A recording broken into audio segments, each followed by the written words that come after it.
আপনাদের মনে থাকবার কথা আছে, আমাদের নামে গায়েবী মামলা হয়েছে, ঘটনা ছাড়া মামলা হয়েছে। সেই বিচারকরা আমাদেরকে, তারা জানে যে এটা নির্দোষ মানুষ, তারপরেও আমাদেরকে রিমান্ডে পাঠিয়েছে, আমাদেরকে রিমান্ডে অত্যাচার নির্যাতন করেছে ওই বিচারকরা।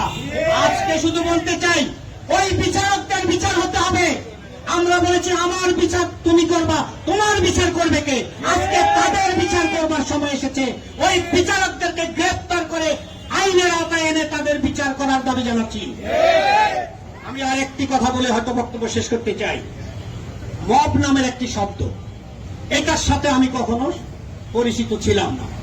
এটা কি গ্রিক শব্দ, না ইংল্যান্ডের শব্দ, না বাংলাদেশের শব্দ, আমি ঠিক জানতাম না।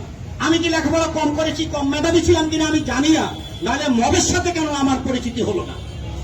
যখন বিশ্বজিৎকে কুপিয়ে কুপিয়ে হত্যা করে, তখন আমি মবের সাথে কেন পরিচিত হলাম না? যখন ঢাকা বিশ্ববিদ্যালয়ে বুয়েটে যখন আপনারকে হত্যা করা হয় পিটিয়ে পিটিয়ে, তখন কেন আমি মবের সাথে পরিচিত হলাম না? যখন আমার নেত্রী, দেশনেত্রী বেগম খালেদা জিয়াকে বাংলা মোটরে তাকে হত্যা করার উদ্দেশ্যে যখন তার উপরে অত্যাচার নির্যাতন করা হয়েছে, তখন আমি কেন মবের সাথে পরিচিত হলাম না? যখন আমার নেতা বিএনপি মহাসচিব জননেতা মির্জা ফখরুল ইসলাম আলমগীর এবং আমির খসরু মাহমুদ চৌধুরীকে চট্টগ্রামে শারীরিকভাবে নির্যাতন করা হয়েছিল, তখন আমি মবের সাথে পরিচিত হলাম না কেন? আমি বলতে চাই, আমার দেশ পত্রিকার সম্পাদক ওই মাহমুদুর রহমানকে কুষ্টিয়াতে যেভাবে রক্তাক্ত করা হয়েছিল, আমি কেন সেদিন মবের সাথে পরিচিত হলাম না? আমি কেন ছাত্র দলের ফজলুর রহমান খোকনকে ঢাকা বিশ্ববিদ্যালয়ে যখন অমানবিকভাবে ছাত্রলীগ নির্যাতন করেছিল, তখন আমি কেন মবের সাথে পরিচিত হলাম না?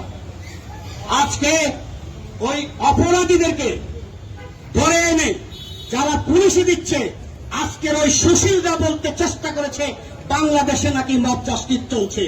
ওই সুশীল সমাজের কাছ থেকে আমরা আর ওম শান্তি এই শব্দ শুনতে চাই না।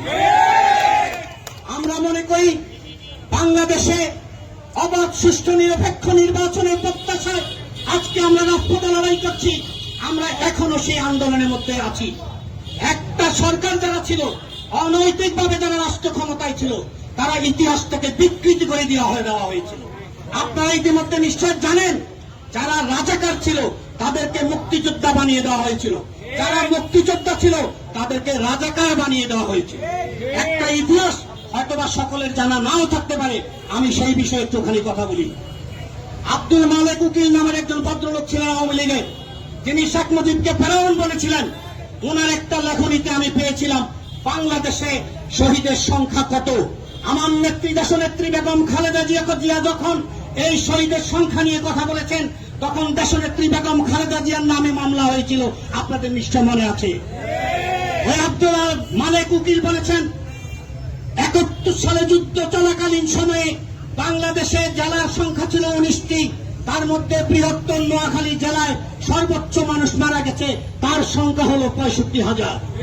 যদি আমি প্রতিটি জেলায় 65,000 ধরি, তাহলে 65কে যদি আমি 19 দিয়ে গুণ দেই, তাহলে সেই সংখ্যা দাঁড়ায় 12,50,000।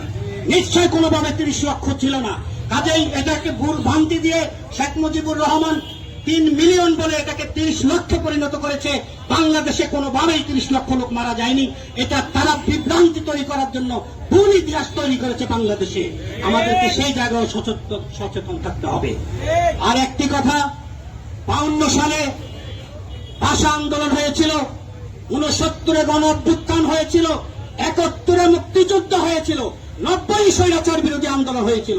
ওই সব আন্দোলনে ছাত্ররা অংশগ্রহণ করেছিল। আমি দেখি নাই এবং শুনি নাই, কোন ইতিহাস থেকে পাই নাই ওই ছাত্ররা রাষ্ট্রের সুবিধা চায়, ওই ছাত্ররা রাষ্ট্রের অংশীদারিত্ব চায়। বৈষম্য বিরোধী আন্দোলন হয়েছে, সে আন্দোলন ছাত্র জনতার, সে আন্দোলন সকল মানুষের, সকল পেশাজীবীর, সকল রাজনৈতিক দলের। ওই আন্দোলনে আমরা সকলে ছিলাম। সেই আন্দোলনে আমাদের 500-এর উপরে মানুষ শহীদ হয়েছে, এটা নিশ্চয় আপনারা জানেন। আজকে বলতে চাই, তোমরা যারা আন্দোলন করেছো, তোমাদের এই আন্দোলনকে আমরা অস্বীকার করি না, তোমাদের এই আন্দোলনকে আমরা সম্মান করি। কিন্তু বাংলাদেশে তোমরা আন্দোলন করেছো কি সেই অর্থে যে রাষ্ট্রের সুবিধা নেওয়ার জন্য, রাষ্ট্রের অংশীদারিত্ব নেওয়ার জন্য, রাজনৈতিক দল গঠন করার জন্য, প্রধানমন্ত্রী হওয়ার জন্য? এই স্বার্থপরতা কখনো রাষ্ট্র নির্মাণ হয় না। আজই বলতে চাই, তোমরা আজকে যে ষড়যন্ত্র করছো, এই ষড়যন্ত্র মোকাবিলা করার জন্য বাংলাদেশ জাতীয়তাবাদী দলের ত্যাগীরা অবশ্যই প্রস্তুত আছে। তোমরা জানো তোমাদের জামানত থাকবে না, যেই কারণে তোমরা নির্বাচনটা পিছাতে চাচ্ছ। নির্বাচন পিছাও অথবা না পিছাও, এটা নিশ্চিত করে বলতে পারি, যেই নির্বাচনে তোমরা করবা একটি আসনেও তোমাদের জামানত থাকবে না।